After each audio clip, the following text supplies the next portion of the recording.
मैं बीडी पारासर, राजनीति विज्ञान की आपकी इस क्लास में आप सभी का स्वागत है। अब हम देखते हैं, हमने पिछली कक्षा में पढ़ा था कि राजनीति विज्ञान विज्ञान नहीं है। ऐसे तमाम विचारक हैं जो ये मानते हैं कि राजनीति विज्ञान एक विज्ञान नहीं है।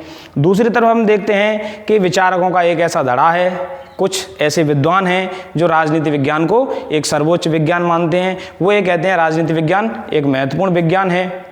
वो उस अर्थ में विज्ञान नहीं है जिस अर्थ में प्राकृतिक विज्ञान या पदार्थ विज्ञान एक विज्ञान होते हैं, जिनका एक प्रयोगशाला या लैब के अंदर निश्चित तथ्यों से एक प्रयोग एवं परीक्षण किया जाना संभव होता है। राजनीति विज्ञान उस अर्थ में तो विज्ञान नहीं है, लेकिन वह एक ऐसा सामाजिक विज्ञान है जिसके अंतर्गत हम कार्य कारण संबंधों की खोज कर सकते हैं, हम निश्चित नियम बना सकते हैं, कुछ छोटे मोटे सिद्धांत हम उसमें बना सकते हैं और वो हमेशा देखे जा सकते हैं। हम ये देखते हैं कि अरस्तु राजनीति विज्ञान को एक मास्टर साइंस कहते हैं। वो ये कहते हैं राजनीति विज्ञान एक सर्वोच्च विज्ञान है। राजनीति विज्ञान एक वह विज्ञान है जो मानवीय सभ्यता को अब तक सुरक्षित रखा हुआ है। देखिए साथियों, हम देखते हैं कि विद्वानों का एक धड़ा ये कहता है कि राजनीति विज्ञान विज्ञान है। सबसे पहले हमें ये देखना होगा कि विज्ञान क्या है। इसके संदर्भ में गार्नर एक महत्वपूर्ण परिभाषा देते हैं विज्ञान की। वो ये कहते हैं विज्ञान उस ज्ञान राशि को कहते हैं जो विधिवत, पर्यवेक्षण, अनुभव पर आधारित, परस्पर संबद्ध, क्रमबद्ध एवं व्यवस्थित हो।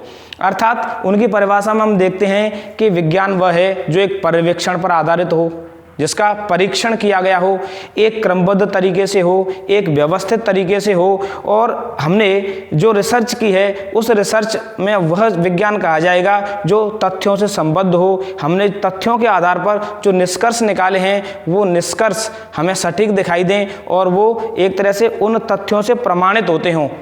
उस अर्थ में हम उस ज्ञान राशि को विज्ञान कह सकते हैं। ऐसा नहीं है कि पदार्थ विज्ञान ही विज्ञान है। ऐसे विषय भी विज्ञान की श्रेणी में आएंगे जिनका ज्ञान व्यवस्थित हो, क्रमबद्ध हो, प्रयोग और परीक्षणों पर आधारित हो और वो तथ्यों से सुस्पष्ट होता हो। देखो साथियों, अरस्तु, बोंदा, Hobbes, Montesquieu, Bryce, Bluntschli, Jellinek, Finer, Laski, ये तमाम वह विद्वान हैं जो विद्वान ये मानते हैं कि राजनीति विज्ञान एक विज्ञान है। राजनीति विज्ञान एक बड़ा महत्वपूर्ण विज्ञान है और ये सामाजिक विज्ञान है। अब हम ये देखते हैं कि राजनीति विज्ञान विज्ञान क्यों है। इसमें पहला बिंदु बताते हैं, राजनीति विज्ञान का ज्ञान क्रमबद्ध एवं व्यवस्थित है। हम ये देखते हैं कि राजनीति विज्ञान के विषय के अंतर्गत जो हम पढ़ते हैं, जिन चीज़ों का अध्ययन किया जाता है वह एक क्रमबद्ध है और व्यवस्थित है। हम ये देखते हैं कि राजनीति विज्ञान के अंतर्गत ये अध्ययन किया जाता है कि अतीत में राज्य कैसा था, वर्तमान में राज्य कैसा है और भविष्य में राज्य कैसा होगा, जैसा गैटेल कहते हैं। तो हम इनको एक व्यवस्थित तरीके से अध्ययन करते हैं, हम क्रमबद्ध तरीके से अध्ययन करते हैं। हमारी अध्ययन पद्धति में ये बात बड़ी महत्वपूर्ण होती है कि इतिहास में अगर राज्य ऐसा था, राजा ऐसे थे, राजा इस प्रकार शासन करते थे, उनमें ये कुरीतियाँ थीं, एक तरह से उनकी नीतियाँ इस प्रकार गलत थीं, इसीलिए राजतंत्रों का नाश हो गया, लोकतंत्र राजतंत्र से बेटर है। तो हम इन सारे निष्कर्षों पर तभी पहुँच पाते हैं जब हम राज्य नामक संस्था का क्रमबद्ध और व्यवस्थित तरीके से अध्ययन करते हैं। तो राजनीति विज्ञान का जो अध्ययन है वो क्रमबद्ध एवं व्यवस्थित है, अतः राजनीति विज्ञान एक विज्ञान है। दूसरा बिंदु है अध्ययन सामग्री की प्रकृति में स्थायित्व व एकरूपता। हमें देखते हैं कि राजनीति विज्ञान की जो अध्ययन सामग्री है उस अध्ययन सामग्री में हमें एक रूपता दिखाई देती है, स्थायित्व दिखाई देता है। जो हम ये देखते हैं कि राजनीति विज्ञान में जो बहुत सी चीज़ें ऐसी हैं जो सदियों से चली आ रही हैं और वो चीज़ें आज भी यथावत हैं और उनका व्यवस्थित अध्ययन राजनीति विज्ञान के अंतर्गत किया जाता है। राजनीति विज्ञान की जो प्रकृति है उस प्रकृति में वो स्थायित्व लिए हुए हैं। अगला बिंदु हम देखते हैं सर्वमान्य तथ्य। राजनीति विज्ञान में हमें कई तरह के सर्वमान्य तथ्य या निष्कर्ष दिखाई देते हैं। हम ये देखते हैं कि प्रमुख भारतीय राजनीतिक विचारक हुए थे कौटिल्य, और कौटिल्य की प्रमुख पुस्तक थी अर्थशास्त्र। अर्थशास्त्र में उन्होंने दंड नीति के बारे में बड़ा ही विशद विवेचन किया है।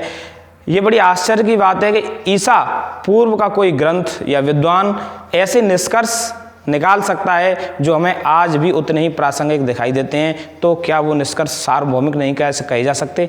क्या वो सर्वमान्य नहीं कहे जा सकते? कौटिल्य ने ये निष्कर्ष प्रतिपादित किया था कि अगर शासक दंड का दुष्प्रयोग करेगा, गलत तरीके से प्रयोग करेगा, तो राज्य स्थायी नहीं हो सकेगा। ऐसी स्थिति हो जाएगी कि एक आम आदमी नहीं, सन्यासी और जंगल में रहने वाले व्यक्ति भी उस शासक से क्रुद्ध हो जाएंगे, उस शासक के खिलाफ क्रांति कर देंगे, उस शासक के खिलाफ बगावत कर देंगे। तो इससे इस बात का प्रतिपादन होता है कि राजा को अथवा राज्य को दंड नीति का कुशल और व्यवस्थित संचालन करना चाहिए। राजा को दंड का बड़ा ही प्रबंधन करना चाहिए, अन्यथा राज्य में ऐसी स्थिति हो सकती है, क्रांति हो सकती है, विद्रोह हो सकते हैं। और आज हम तमाम घटनाओं के आधार पर उस बात की पुष्टि कर सकते हैं जो बात कौटिल्य ने ईसा पूर्व कही।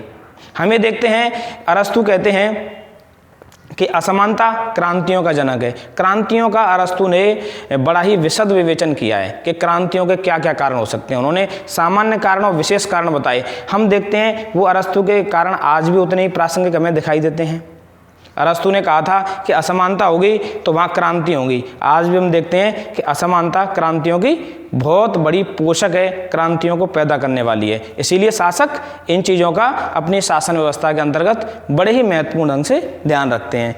अगला बिंदु देखते हैं, कार्य कारण में पारस्परिक संबंध। ये भी हमें दिखाई देता है राजनीति विज्ञान के अंतर्गत कि कारण और कार्य में एक संबंध होता है।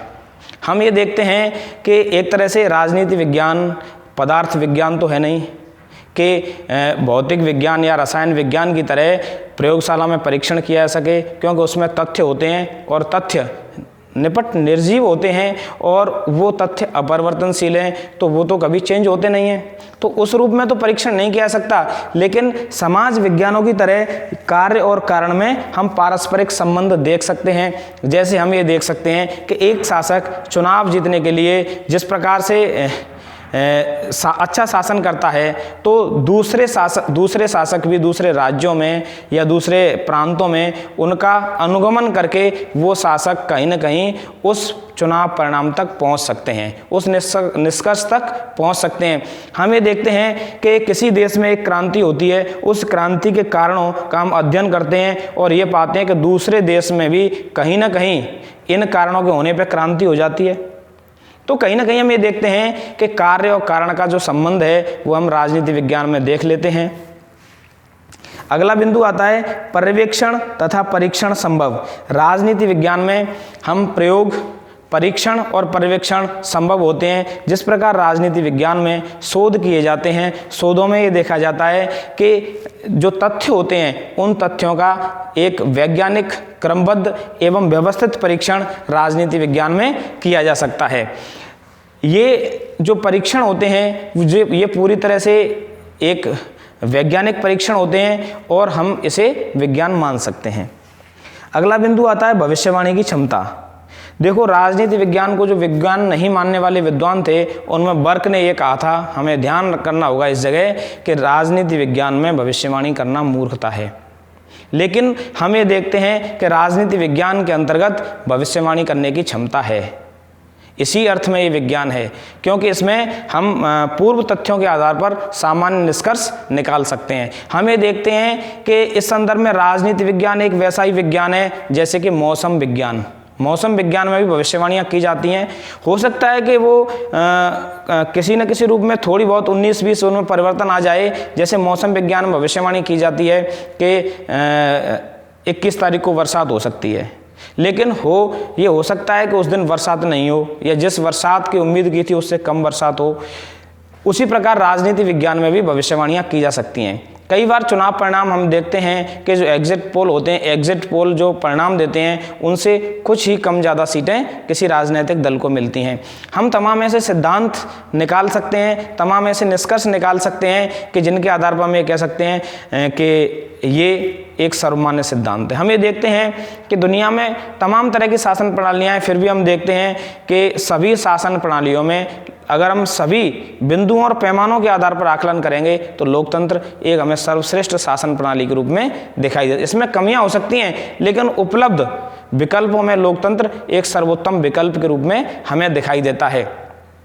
इसी प्रकार से हम देखते हैं कि लोकतंत्र के लिए तमाम चीज़ें नुकसानदायक हो सकती हैं, जैसे कि हम देखें निरक्षरता, गरीबी, असमानता, ये जातिवाद, ये सारी चीज़ें लोकतंत्र के लिए एक तरह से लोकतंत्र की जड़ों को खोदने वाली चीज़ें हैं। इसीलिए अगर कोई लोकतांत्रिक देश इन चीज़ों पर मजबूती से नज़र गड़ाए हुए है, इन चीज़ों पर नियंत्रण किए हुए है, तो वहाँ का लोकतंत्र ज़्यादा चिरस्थायी हो सकता है। हम ये देखते हैं कि पाकिस्तान में लोकतंत्र की स्थिति नाजुक है, तो इसका कारण क्या है? पाकिस्तान में लोकतंत्र की स्थिति नाजुक होने का कारण ये है, वहाँ अशिक्षा है, वहाँ गरीबी है, वहाँ एक तरह से डिसमैनेजमेंट है, शासन एक तरह से जन कल्याणकारी कार्य उतने नहीं कर रहा जितने अपेक्षित हैं। तो तमाम बातों के आधार पर निष्कर्ष निकाला जा सकता है कि राजनीति विज्ञान वह शास्त्र है जिसके अंतर्गत भविष्यवाणी करने की क्षमता है, और अतः उसको हम विज्ञान भी कह सकते हैं। जैसा कि फ्रेडरिक पोलक ने कहा है, जिस प्रकार नैतिकता विज्ञान है, उसी भाव में उसी तरह लगभग राजनीति विज्ञान एक विज्ञान है। जिस प्रकार हम नीति शास्त्र, एथिक्स को एक साइंस कहते हैं, वैसे ही पॉलिटिकल साइंस भी एक साइंस है। धन्यवाद।